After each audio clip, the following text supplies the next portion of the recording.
Kung may babalikan man akong payo sa mas bata akong sarili, ito yun. Huwag mong maliitin ang maliit mong simula.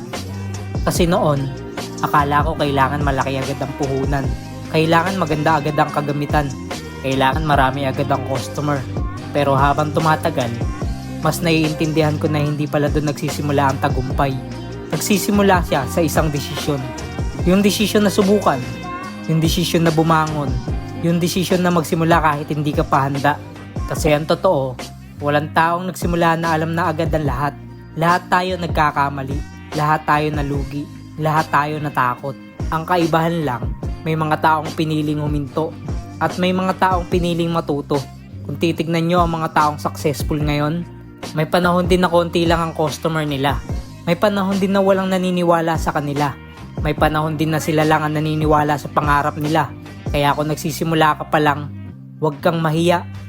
Huwag mong isipin na maliit lang ang ginagawa mo. Kasi bawat malaking negosyo, nagsimula sa maliit na hakbang. Bawat eksperto, naging baguhan din.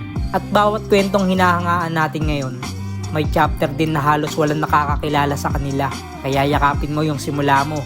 Dahil balang araw, kapag lumingon ka, doon mo marirealize na yung maliit na hakbang na ginawa mo noon, yun pala ang pinakamahalaga. Hindi dahil maliit siya, kundi dahil yun ang araw na pinili mong magsimula.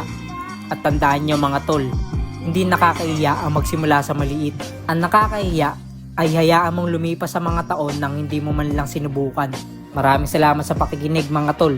Araw-araw hustling. Maliit man ang simula, malaki ang pwedeng marating.